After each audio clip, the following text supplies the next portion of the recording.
My manager said I was too expensive. He forgot one signature. The first time my manager called me too expensive, he said it like a compliment. We were sitting in a glass conference room overlooking the city, the kind executives love because it makes them feel powerful even when they're wrong. He leaned back in his chair, hands folded over his stomach, and smiled like he was doing me a favor. "You're very good at what you do," he said, "but from a cost perspective, you're becoming hard to justify." I nodded politely. Inside, I felt something click. Because too expensive is never about money. It's about control. I had been with the company for 5 years. I wasn't flashy, I didn't play office politics, I didn't take credit loudly. I just did the work that kept revenue predictable and clients calm. Contracts, renewals, risk reviews, compliance approvals that no one noticed until something went wrong. I was senior enough to be trusted, but not senior enough to be protected, which made me perfect to cut. My manager, Colin, had joined a year earlier. MBA, smooth talker, loved dashboards, hated details. He believed leadership was about optics, not structure, and structure was my domain. When he said too expensive, what he really meant was, you don't scare easily. You ask questions. You don't rush signatures. People like Colin hate that. A week later, HR announced a cost optimization initiative. Consultants were brought in, slides were shown, words like efficiency, streamlining, and right-sizing were thrown around like confetti. My name didn't appear anywhere. That should have worried me. Instead, it confirmed something. I wasn't being reviewed, I was being planned around. 2 weeks after that, Colin stopped inviting me to certain meetings. Strategy calls turned into optional. Decisions that used to come through my desk suddenly bypassed it. And then came the replacement. Not official, not announced, just present. A junior analyst shadowing me to learn. I smiled, I answered questions, I shared process docs, but I watched closely. Because when someone is learning your job, it's rarely for your benefit. One afternoon, Colin stopped by my desk. "We're making some changes," he said casually. "Nothing final yet." That was a lie. He handed me a document, a revised role description. My responsibilities redistributed. My salary band flagged as above market. My position marked under review. I read it carefully. Then I read the footer. And that's when I saw it. The contract reference. A clause citation. I didn't react. I thanked him, and that night I opened my personal laptop and pulled up the agreement Colin clearly hadn't read closely enough. Because here's the thing about being too expensive. People assume cost equals salary. They forget about obligations. 3 years earlier, when the company expanded aggressively, they'd locked down senior staff with updated employment agreements, retention language, IP protections, termination clauses. Most people skimmed them. I didn't, because I'd learned the hard way that the boring pages are where leverage lives. Colin had forgotten one thing, actually one signature. The agreement he was relying on to justify restructuring, it was never countersigned by the company after a revision, which meant the older version was still enforceable. The version with the clause no one liked. The one that said if my role was eliminated or materially altered, the company owed me a guaranteed payout, extended benefits, and compensation tied to client renewals I managed. That clause existed because I had insisted on it. At the time, people called me paranoid. Now, it was insurance. The next morning, Colin announced the restructure officially. My role would be sunset. The junior analyst would absorb core functions. I listened calmly. Then I asked one question. "Are you treating this as a termination or a role elimination?" Colin hesitated. HR looked confused. Legal wasn't in the room. That was mistake number 1. "We'll follow standard process," Colin said. I nodded. "Great, then legal will want to review the applicable agreement." That was the first time his smile cracked. He didn't know what he was referring to, which meant he didn't know what he'd triggered. By Friday, HR emailed me requesting a meeting, this time with legal present. I forwarded them the agreement, the correct one, with the missing signature highlighted. The room went quiet during that call. Legal asked for time. Colin said nothing. Because suddenly, too expensive wasn't about my salary anymore. It was about what they owed me. If your employer cut you tomorrow, do you know which version of your contract actually applies? Stay with me, because now I'll tell you where the leverage becomes undeniable. The silence after I sent the agreement lasted exactly 47 minutes. I know because I timed it. In corporate life, silence is never neutral. It's either confusion, fear, or damage control, and this one felt expensive. The first reply didn't come from Colin. It came from legal. Thanks for sharing this. We need time to review. No pleasantries, no reassurances, just distance. That afternoon, HR canceled the transition meeting that had been scheduled to discuss my offboarding. No explanation, just a vague calendar update. Postponed. Colin walked past my desk twice without making eye contact. That told me everything. He hadn't known. He'd built an entire restructuring plan on an assumption that my agreement was boilerplate, interchangeable, forgettable. He'd never checked whether the company had actually signed the last revision, because people like Colin don't read contracts, they delegate them. The legal review took 2 days. 2 very long days. On the first night, I went home and pulled every related document I had: offer letters, amendments, emails referencing compensation structure, client renewal clauses, everything. I didn't do this out of panic, I did it out of habit. Because when companies make mistakes, they don't admit them, they contain them. And containment often means reframing the narrative. On Wednesday morning, I was invited to a meeting. Subject line, alignment discussion. Legal, HR, Colin. I arrived early. I always arrive early when power dynamics are about to shift. Legal opened with a careful tone.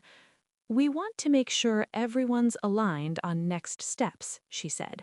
There seems to be some ambiguity regarding which agreement governs your role. Ambiguity. That word again. I nodded. There's no ambiguity, I said calmly. There's a signed agreement and an unsigned revision. Colin finally spoke. We all agreed to the updated structure, he said quickly. Everyone operates under it. That was mistake number 2. Agreement without signature is intent, not obligation.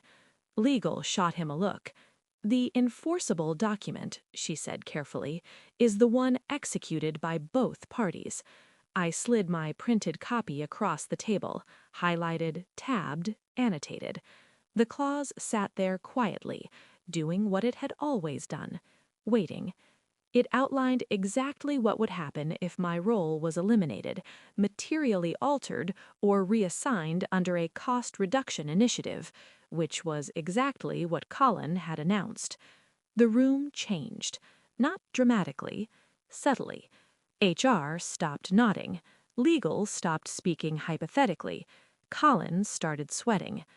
We weren't aware this version was still active, HR said. That doesn't invalidate it, I replied. Silence. Legal closed the folder.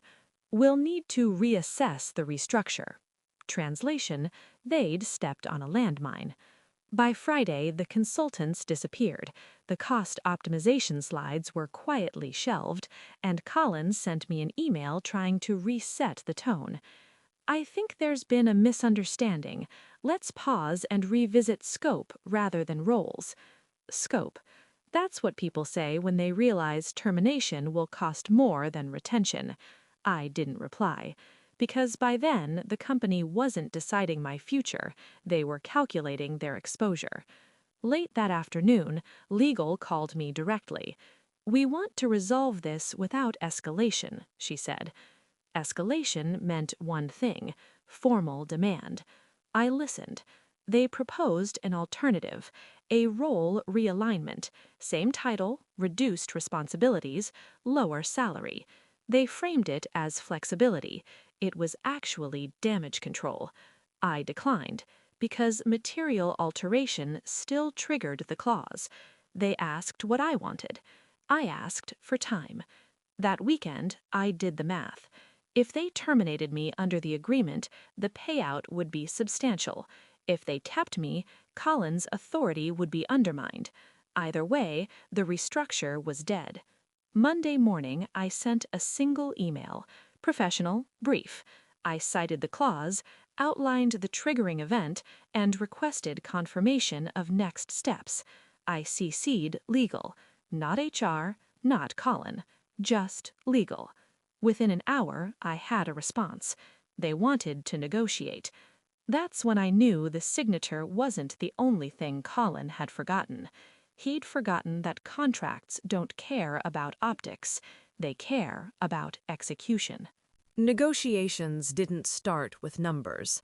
They started with pressure. Legal asked if I was open to a constructive solution.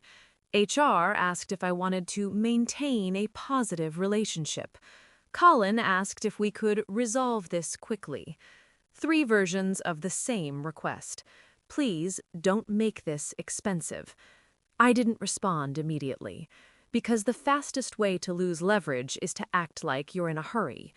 Instead, I asked for everything in writing, every proposal, every interpretation, every assumption they were making about my contract. That slowed them down, and panic always leaks when time stretches. The first offer arrived 2 days later. It was framed as generous. 6 months salary, standard benefits continuation, a neutral reference. I read it carefully. Then I opened my spreadsheet. Because the clause they'd triggered didn't say 6 months. It said guaranteed payout equal to 1 full year of total compensation, plus commissions tied to any client renewals I managed within the last 18 months. They were offering less than half of what the contract required. That told me something important. They weren't negotiating yet. They were testing. I replied politely. I declined. And I attached the clause again. This time I added math. Clean, documented, unemotional. By the next morning, legal requested a call. Colin wasn't invited. That was mistake number 3, and the one that cost him his authority. On the call, legal admitted what they hadn't said out loud yet. They had no executed version of the revised agreement, no countersignature, no proof the older contract had been superseded.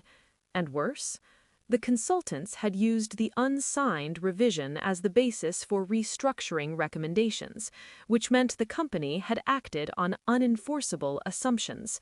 That's not just embarrassing, that's discoverable. Legal tried a new angle. They suggested that because the revised agreement had been operationally followed, it should be considered implied consent. I let them finish. Then I said one sentence. Implied consent doesn't override written termination guarantees. Silence. Then a sigh. Then legal asked the question that mattered. What would resolution look like for you? This is where most people get emotional. I didn't. I was precise. I outlined 3 options. Enforce the contract as written, mutually terminate with full payout plus tax gross-up, retain me in role with authority restored and reporting corrected. Legal wrote everything down. HR didn't speak. Colin wasn't there, but I could feel him in the background, watching his plan unravel. They asked for time. Again. That afternoon, Colin finally confronted me, not in a meeting, at my desk. You blindsided me, he said quietly. I looked up. No, I replied, you didn't read. That's when his tone changed. You know this isn't personal, he said. We're just trying to manage costs. Costs, as if this wasn't a self-inflicted wound.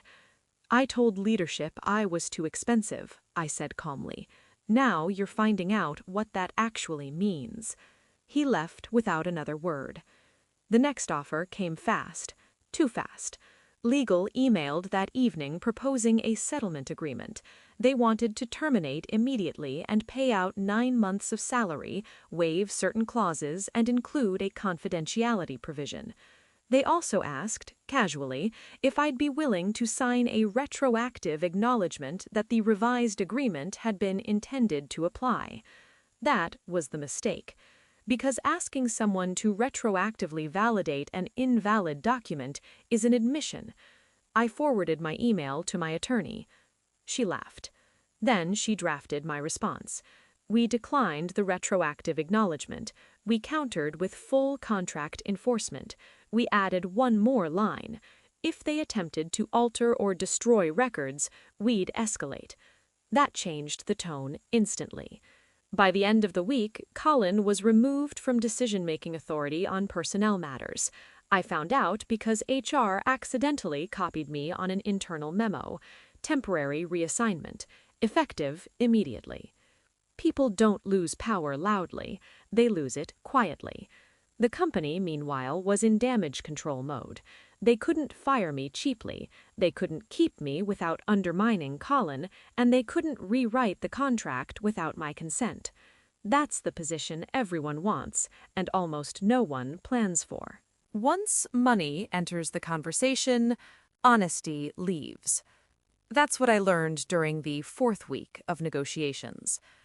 Up until then, everything had been framed as misunderstanding and alignment.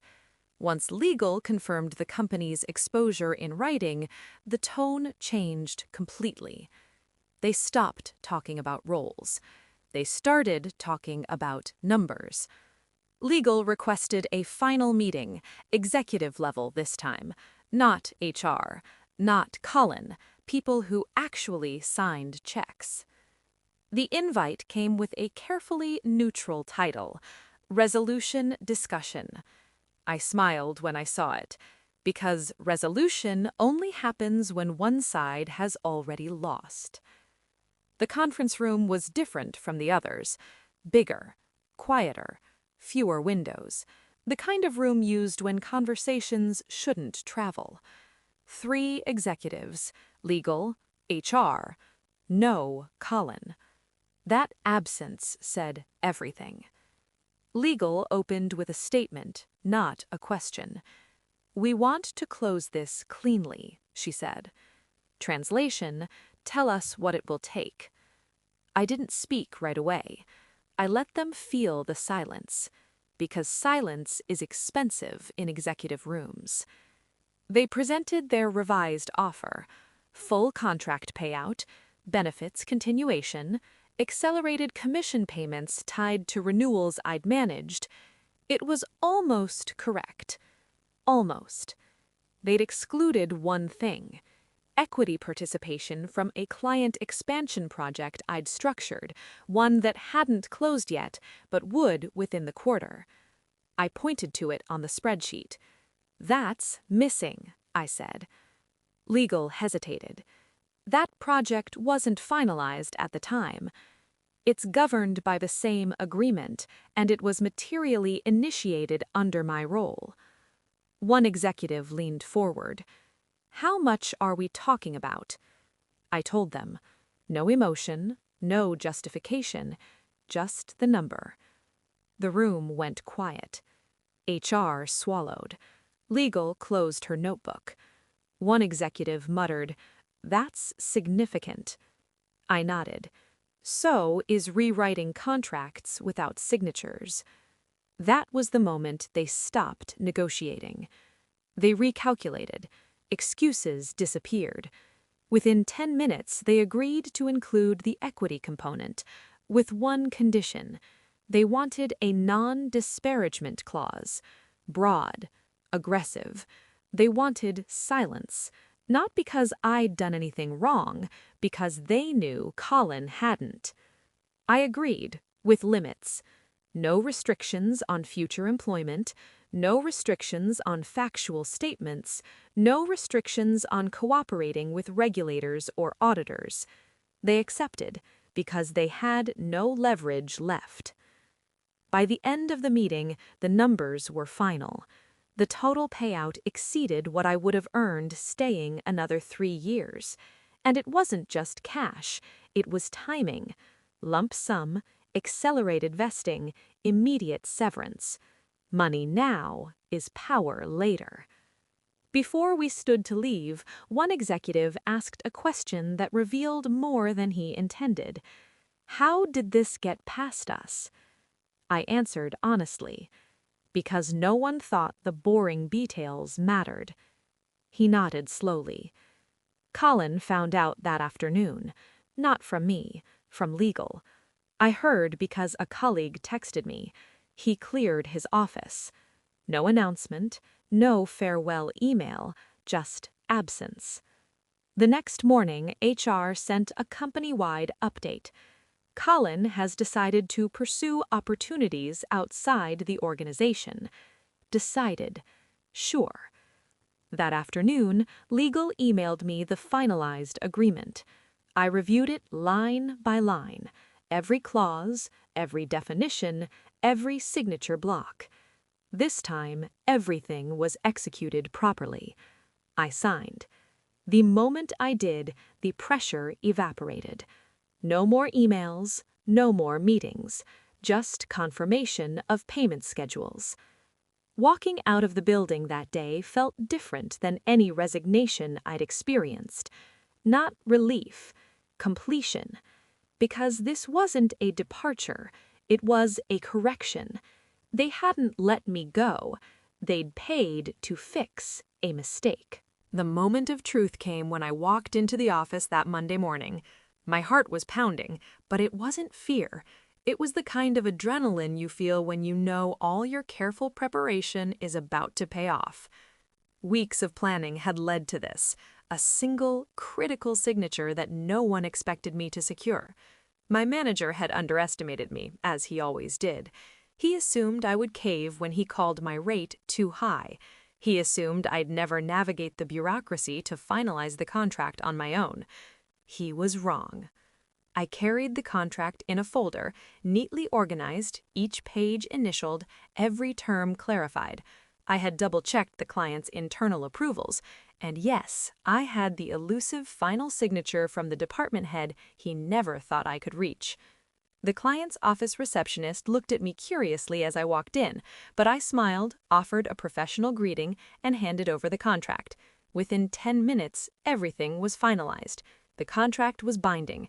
My manager's objections were irrelevant. The signature made him powerless. I could feel the tension radiating from him the moment I returned to the office. He had a smug expression when I walked in, the kind of look that usually precedes a verbal jab. He opened his mouth to speak, probably to belittle me, to remind me he controlled my career. But before he could utter a word, I placed the signed contract on his desk. "Your signature isn't required," I said calmly, letting my tone carry the weight of truth. "Everything is complete." He froze. His face paled, then turned red. He opened his mouth again, but the words seemed to disappear in midair. Around us, coworkers who had overheard the exchange exchanged glances, a subtle recognition of the quiet triumph unfolding. The irony of him calling me too expensive now seemed almost poetic. The client had agreed to my rate. My manager had no leverage. And the project? It was locked in, ready to begin. What happened next was the kind of validation you don't expect, at least not in corporate politics. The client sent an email to my manager praising my professionalism, my attention to detail, and my initiative. They specifically mentioned how smoothly the approval process went because of me. My manager tried to claim credit, but the email clearly named me as the point of contact and decision-maker. Every word reinforced what I had already known. My value couldn't be dismissed with a casual remark or a dismissive comment about salary. By the end of the week, the project was underway, and the budget was secured.